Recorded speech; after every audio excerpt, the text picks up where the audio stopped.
Eu sou Poliana Mota, sou psicóloga clínica e psicoterapeuta humanista. E hoje, a convite do Gustavo Aquino, a gente vai bater um papo. Nós vamos falar sobre medo, estresse e ansiedade. E o que eu senti? Para começar a falar de tudo isso que nos leva tanto para fora, para um olhar muito externo, para um problema que nos conecta com o mundo exterior, o meu convite é para que você se abra nesse primeiro momento, para começar a olhar para dentro. Então, primeiro, nesse movimento de olhar internamente, eu te faço um questionamento. Qual é o sentido da vida para você?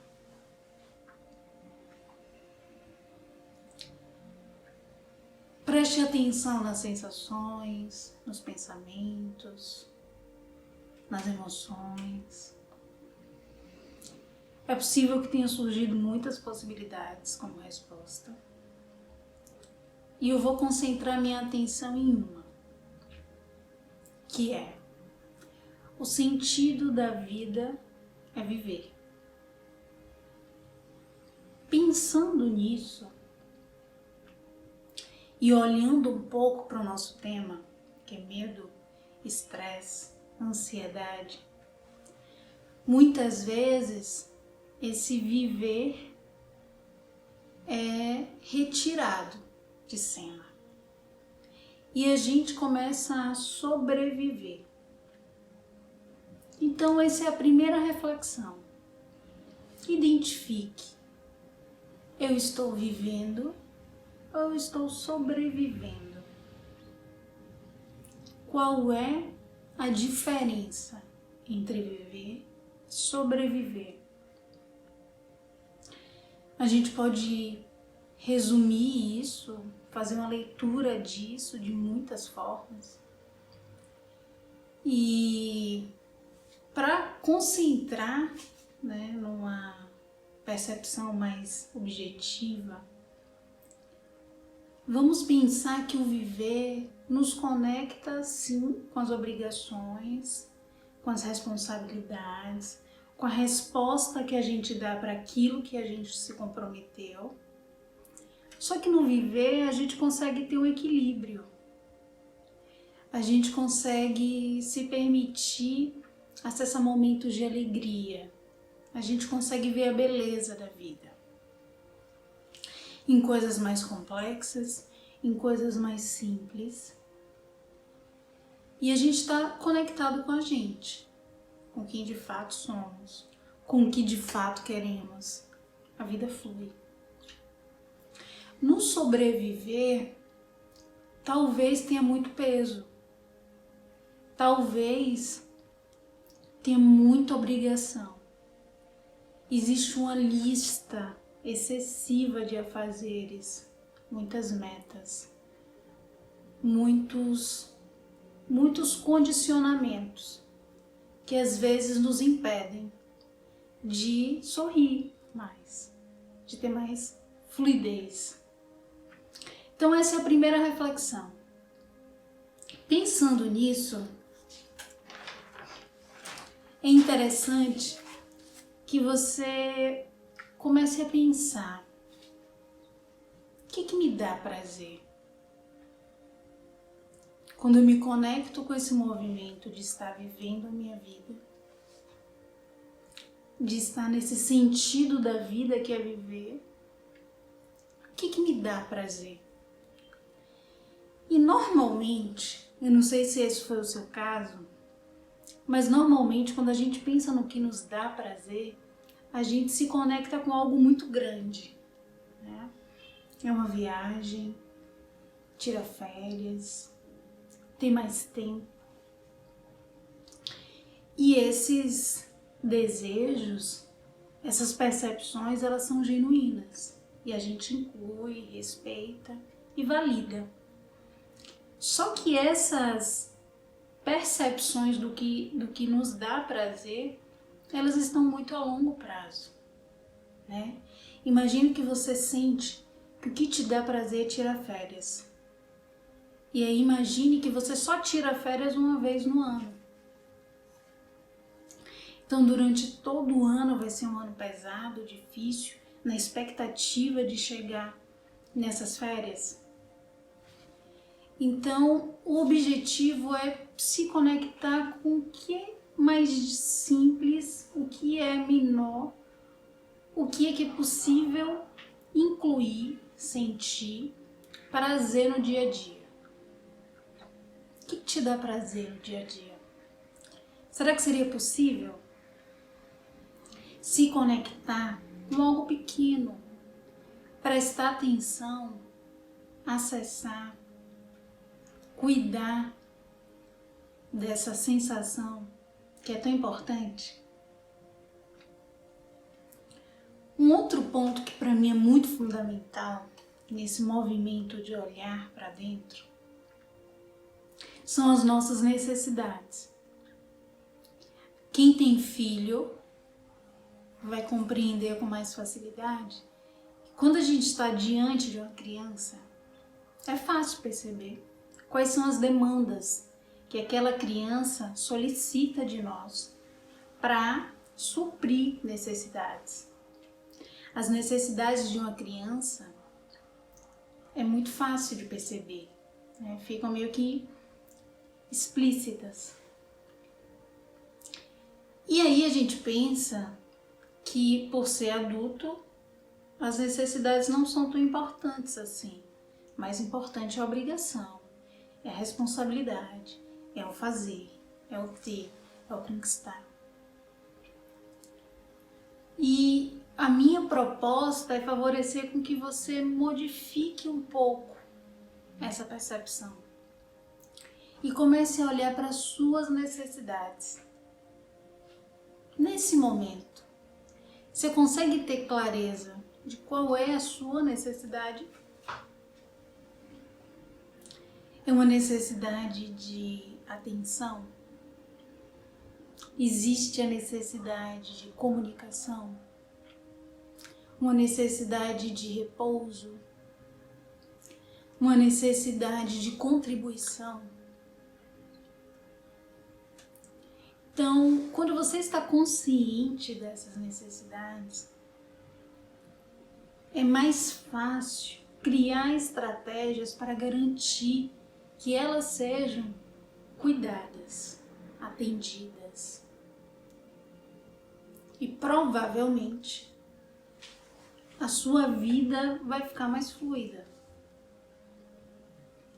Muitas vezes, sem essa consciência da necessidade que está surgindo agora, a gente demanda do outro. E isso gera muitos conflitos. Então olhe nesse momento. Será que eu tenho clareza das minhas necessidades? Será que eu estou omitindo, negligenciando, rejeitando? Então fica essa sugestão. Agora que a gente começou a olhar para dentro, eu sugiro que com esse movimento de prestar mais atenção ao que você está pensando, prestar mais atenção ao que você está sentindo, que a gente entre no tema específico. E o tema de hoje é medo, ansiedade e estresse. E quando a gente pensa nesses 3 pontos, para mim existe algo que interliga os 3, que é a ameaça, a sensação de ameaça. Quando existe a manifestação da ansiedade, quando existe a presença do estresse, quando existe o aparecimento do medo, nos 3 a gente visualiza, a nossa mente percebe uma ameaça. E essa ameaça, esse perigo, ele pode ser real ou pode ser uma ameaça potencial. E nesse contexto, comece a olhar para isso, né? Comece a perceber quais são as ameaças que hoje estão presentes.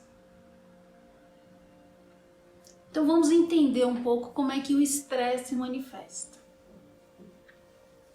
Quando a gente pensa no estresse, existe primeiramente essa mensagem que o cérebro capta que existe uma ameaça. Então a nossa mente entende que está correndo algum perigo. E esse perigo pode ser real, ou esse perigo pode ser um perigo percebido, um perigo em potencial. Independente da sua causa, essa reação, esse alerta surge. Com esse alerta, o nosso corpo reage. Reage com um estado de tensão. Tensão física e tensão mental. Existe produção de hormônio, de neurotransmissores. E a gente é totalmente mobilizado nessa tentativa de lutar, fugir e ter o controle da situação. Para ilustrar, eu vou citar um exemplo. Imagine que você está no seu ambiente de trabalho e você interpreta que o seu chefe está acreditando que o seu trabalho não está bom. Quando você pensa isso, sua mente acredita, surge um alerta, está correndo perigo, surge uma ameaça. Quando você acredita nisso, um estado de tensão aparece. Tensão física, tensão mental. E aí você começa a criar estratégias. Se eu estou correndo o risco de ser demitido, eu preciso mostrar que eu sou bom. E aí você começa a acordar mais cedo, estudar mais, ficar mais proativo, começa a antecipar atividades, começa a se disponibilizar para executar mais funções. E esse movimento gera mais estresse, gera mais tensão.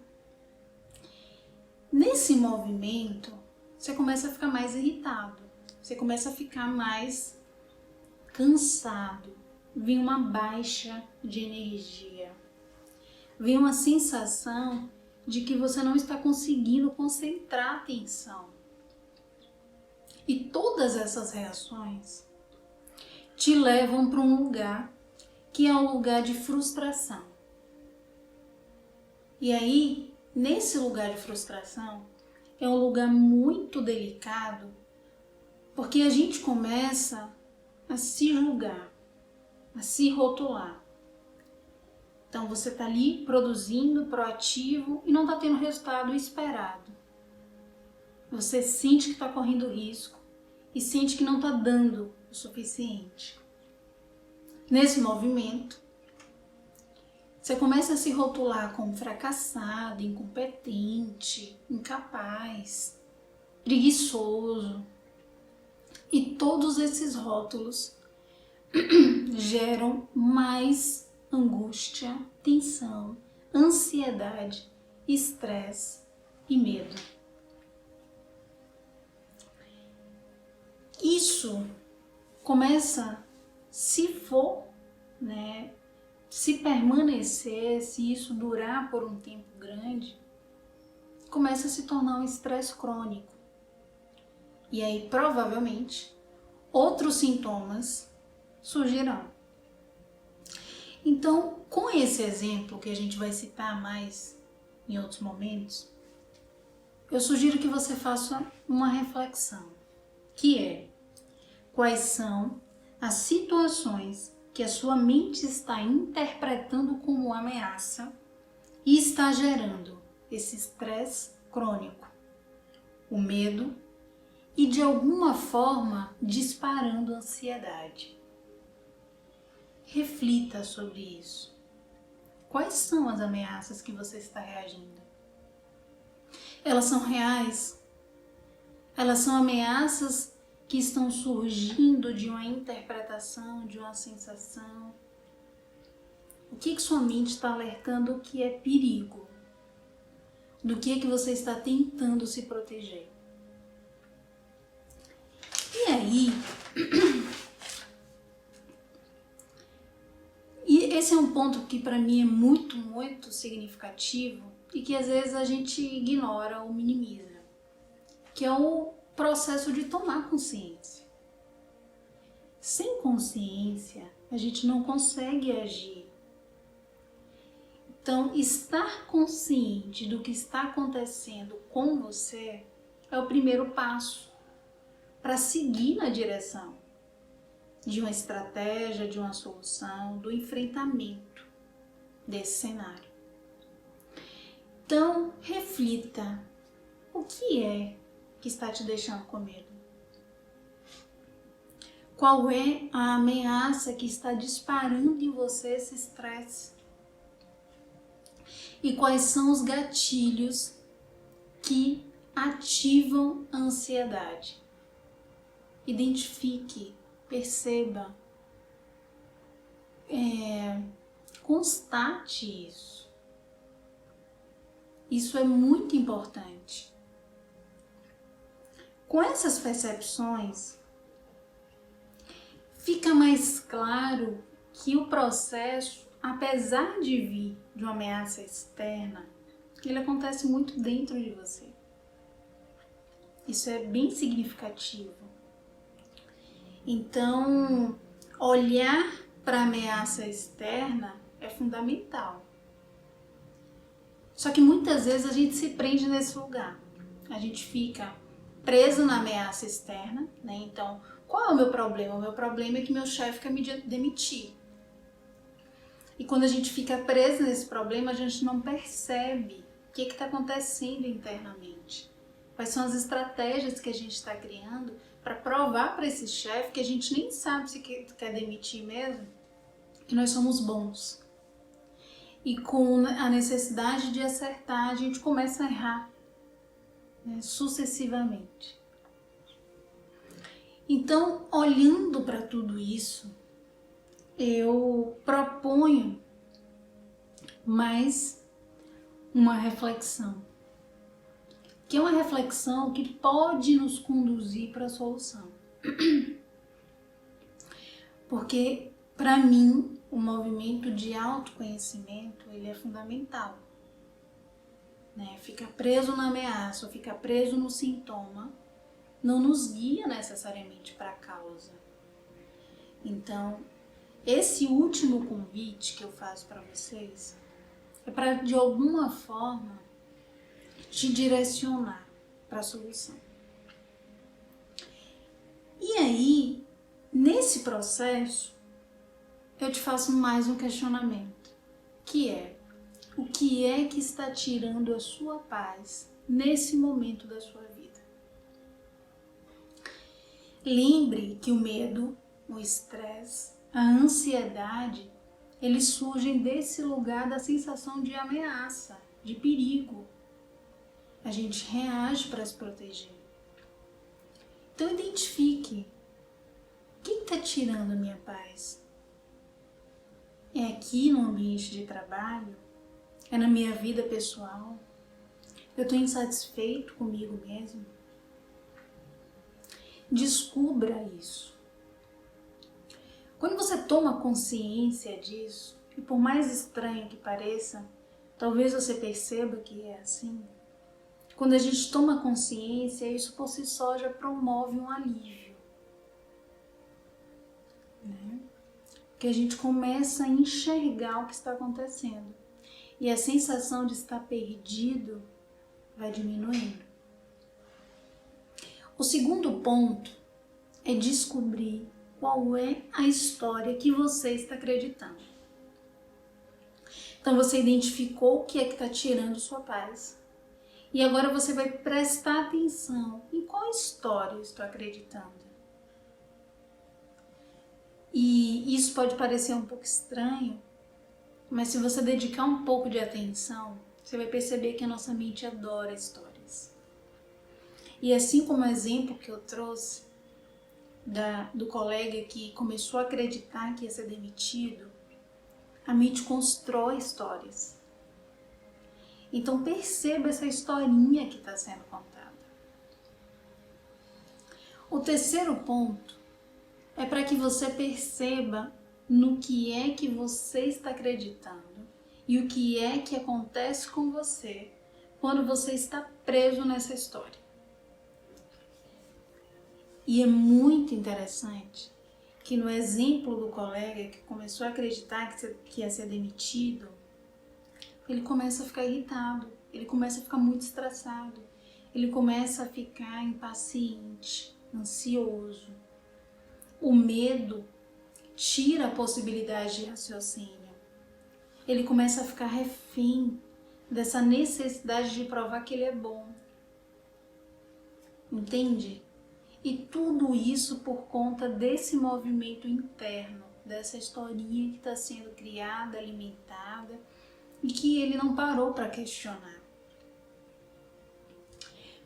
Quando você toma essa consciência, e isso exige muita maturidade, muito centramento, a gente vai para o último ponto, que é uma reflexão que para mim é bem profunda. Que agora eu percebi, né, essa historinha que eu estou acreditando, eu identifiquei quais são os pensamentos, quais são as sensações, quais são as reações que essa história provoca em mim, e eu preciso fazer uma escolha. Esse pensamento, essa história, ela tira a minha paz? Ela me deixa estressado, ou ela me deixa em paz? Como a gente está falando de medo, de ansiedade e de estresse, provavelmente essa história te deixe incomodada, né? Te deixe desconcertado, provoca estresse. Então, com essa consciência, você vai precisar escolher quais são as estratégias que você pode agora começar a adotar que te guiem na direção da solução. Para mim é como se existisse um caminho. A história está no meio, sendo contada, recontada e vivida. De um lado tem um problema e de um lado tem a solução. Normalmente, preso na história, reagindo a esses sintomas, nesse estado de tensão, a gente se direciona cada vez mais para o problema. E o convite é, eu estou percebendo, eu estou notando, eu estou consciente de tudo isso que essa história está provocando em mim. Quais são as possibilidades? Quais são os recursos? Quais são as estratégias que eu posso adotar para começar a sair desse lugar? E eu concordo que muitas vezes a gente não consegue fazer isso sozinho. Então, se esse é o seu caso, se o estresse está crônico, se a ansiedade está no nível muito exacerbado, busque ajuda. E ajuda pode ser conversar com um amigo, né? Porque lembre, o primeiro ponto do exercício é descobrir o que está tirando sua paz. Então, quando você localiza isso, talvez você tenha mais condição de direcionar, conversar com seu chefe, né? Conversar com seu marido, com sua esposa e seguir na direção dessa solução. Ou até mesmo buscar ajuda profissional para olhar para isso de uma forma mais continuada e mais profunda. Então esse é o meu recado, essa é a minha sugestão. Eu desejo sinceramente que esse momento, esse bate-papo, tenha sido útil, tenha favorecido mais consciência e que faça de alguma forma sentido para vocês. Muito obrigada e um grande abraço.